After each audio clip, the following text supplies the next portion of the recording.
Welcome back, everyone, to another weekly Operation Meteor Report, your weekly stop for all things Gundam Card Game and assembled by Bandai.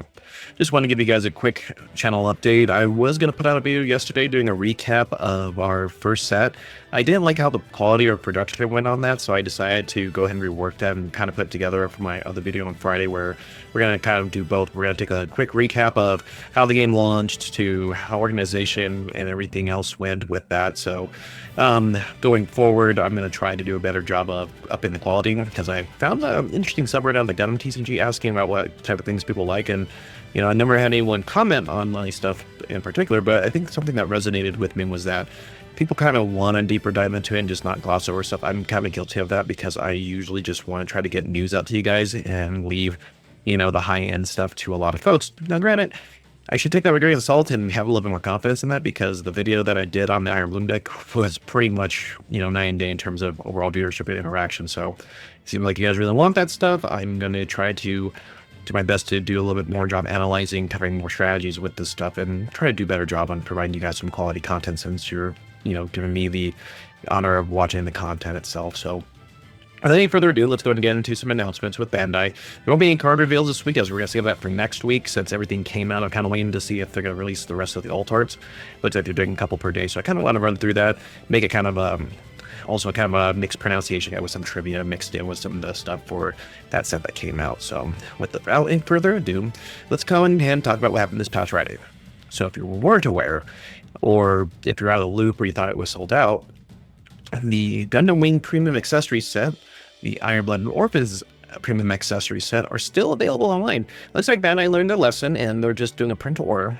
Granted, the Gundam Wing one is technically a third wave, so you won't be seeing that product launch at the same time as the first two. But you can still order it. It's a great way to kind of enjoy the game. You get the, both sets include a box for the deck, a spacer, and then you have the collector's box for card storage, set of resources, and 2 cards, and of course the playmat. So it's a little bit pricey, around $90, but if you kind of piece all that together, you're kind of only really paying an extra like $20. If you have purchased it on the day that it came out, you got free shipping, which was kind of nice. So, we'll kind of go there. I would definitely get on the ordering, though, because it looks like that there is a window for that. It's not going to be indefinite. So the longer you wait, the more likely you will lose out on the ability to get that product. So definitely, I'll get the links for at least that last episode I did, so you can take a look, as it has all the links for all that. And then on the assemble side of things, the premium assemble kits for Iron Bloom and Clan Battle are out. So those folks who are looking again to assemble, or if your local game store isn't going to order them, you can also order those on the premium Bandai side as well. It looks like we're going to be getting everything on the Iron Bloom side, being the Barbados, the Greys, and the CGS workers. I think Elhorn gets a couple of other things too, so maybe down the road. They have a completely different set, so check it out. It might be worth putting the extra money in, and at least you get some Gundam Card Game cards to go along with it. So, and the rule set comes out, so looks like summer-ish release. We'll get a Gundam Assemble rules out, and maybe we can start checking out that game a little bit more as time elapses. Now, to other news, if you're going to PAX Australia, they are running an event over there, so stop by their booth for GCG events.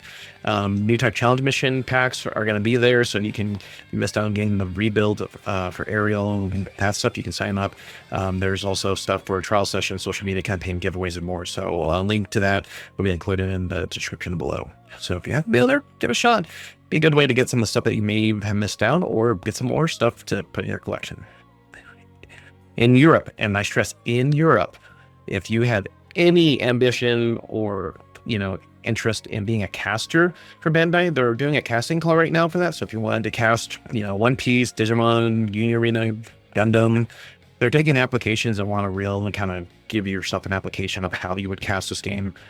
Personally, I've always found that type of the stuff kind of interesting and fun, because there's a whole production quality to the game to kind of try to bring something as mundane as calling out cards and adding some action to it. So if you're interested, you have a friend that's interested, or a content creator that you really like in Europe that think could do the job, get them in there. It's always nice to always see new faces casting games and bringing, a little bit more of a spotlight onto our game. Bandai Card Games Fest in Dusseldorf. They have announced all the events there, so if you have not done so already, check it out if you're going to that event.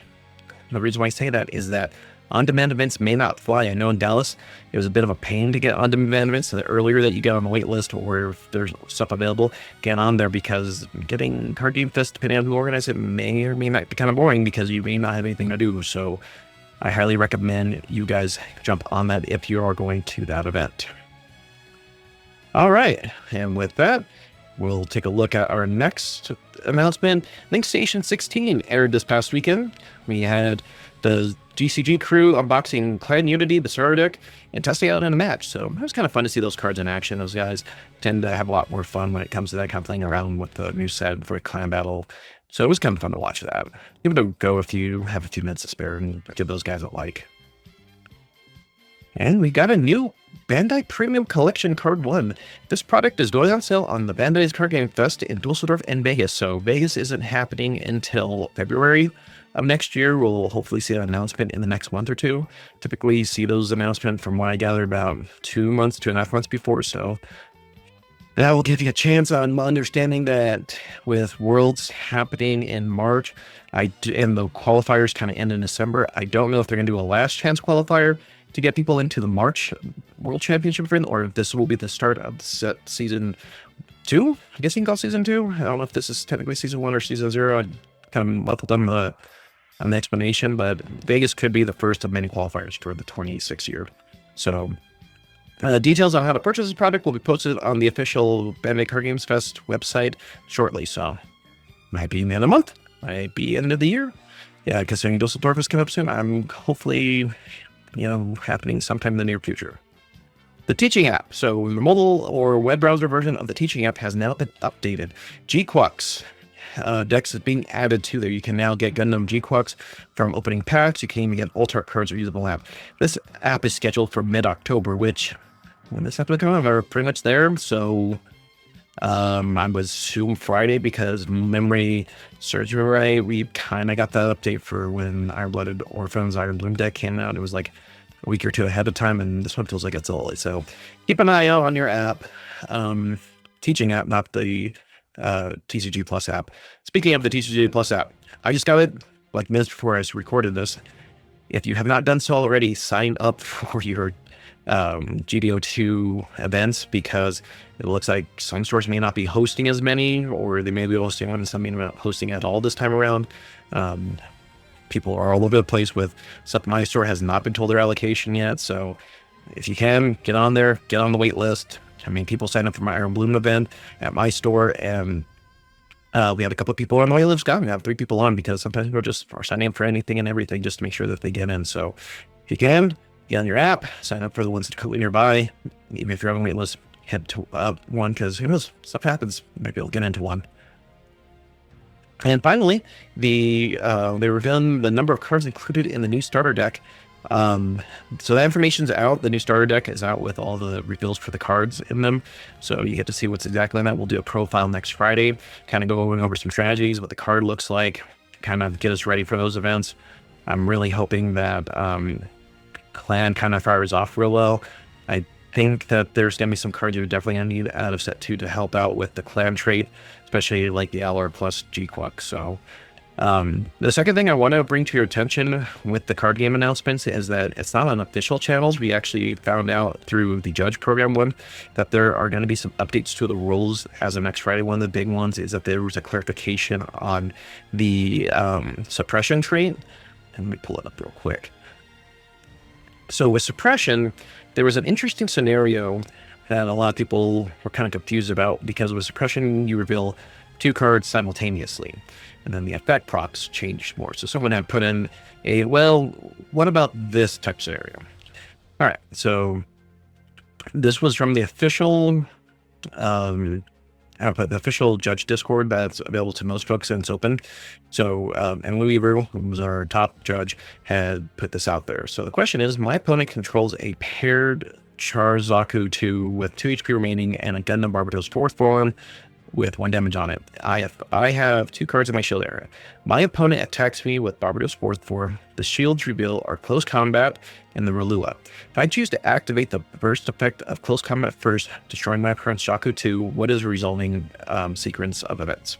The correct answer is this. The standby player activates the burst of close combat, destroying the paired Zaku 2, which then causes a new effect to trigger. It's given priority and resolves next, triggering the active player's paired Char Zaku 2 when destroyed effect. The active player deploys a Char Zaku 2 token in rest state. The standby player also activates the burst from the Rulua. Trigger Rulua's when deployed effect. Although there's no shields in hand, the part of the effect that says then choose one opposing, with 5 AP or less to deal 1 damage to it can still result. Therefore, the player may choose either the Barbatos 4th form and the Char Zaku 2 token as a target. So just keep in mind, rules are going to be updated with things like that. I'll put a screenshot of that as part of the video whether I edit this. And the thing is that there's some other cards that have some tricky effects. Like if you look at the AU Gundam Mark II, there's a trigger on there that you can attach an AU pilot, and the rules aren't clear if you can attach any pilot in hand or if you have to at least hit the level requirement, because the Gundam Mark II and Camille or Quattros are slightly higher level than the Mark II. So it doesn't know if you can just slap it on there, or do you need to be up the same level or meet the level requirements to play. So keep in mind that the rules do get updated pretty frequently. It will definitely be updated more than likely the day before or on GDO2's launch date with Clan Battle and the starter decks, booster packs that come out. Secondly, and I take it with a grain of salt, we may or may not see an increase in stock. The reason is this. GameStop took pre-orders for this, meaning they're a large, I would still consider them a large. They're a large vendor, and they were able to go ahead and get stock in, and you can pre-order some stuff.